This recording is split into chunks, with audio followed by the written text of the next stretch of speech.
I woke up in a room I had never seen before, a ceiling I didn't recognize, a bed that wasn't mine. For a long moment, I just lay there, waiting for the night before to come back to me. It didn't. I didn't know the city. I didn't know the date. I didn't know how I had gotten here. And then I reached for the one thing nobody ever has to think about: my name. And there was nothing there. I sat up too fast, and the room tilted.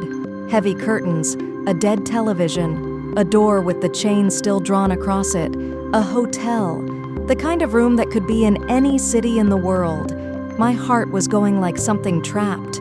I told myself to breathe, to find one true thing to stand on. That was when I noticed the ring, a plain gold band on my finger.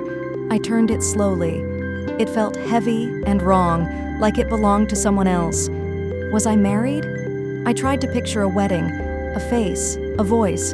There was no one there, and on the nightstand beside the lamp, there was a note. I reached for it, and the second I saw the handwriting, I knew it was mine. The one thing in that whole room that belonged to me. I unfolded it. 6 words. Don't trust the man who says he's your husband. I read it again and again. Why would I write that? Who was I warning myself about? I was still holding it when the sound came. A knock at the door.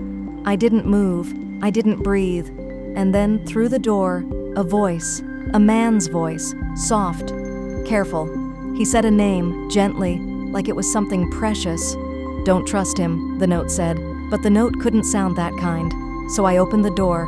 He was standing in the hallway, and the first thing on his face was relief. Pure, breaking relief, like a man who had been searching all night. He told me I'd been ill, that I had wandered off again, and he'd been out of his mind looking for me. He said we had to leave, quietly, quickly, before it got worse, and God help me, I believed him. Every word out of his mouth felt true, but the note was still in my fist behind my back. Every word it said was a lie, 2 truths that couldn't both be real, his face or my own hand, and no memory to break the tie. So I asked him for a minute. He nodded so gently, and I stepped into the bathroom and slid the lock. I gripped the sink. I made myself look up, and in the mirror was a woman I had never met. I searched that face for something I knew, a name, a memory. There was a stranger, just as frightened as me. And then I saw it, on my arm where the sleeve had slipped, dark marks in the shape of a grip. Someone had held me hard enough to leave them, and I didn't know if it was him or someone I was running from. Through the gap in the door, I could see his hand on the frame, and on his finger was a ring. The twin of mine. I didn't know my name, I didn't know my story, but I was beginning to believe the only thing I had left, the only thing I knew was mine. I was right to be afraid. I just didn't know of whom.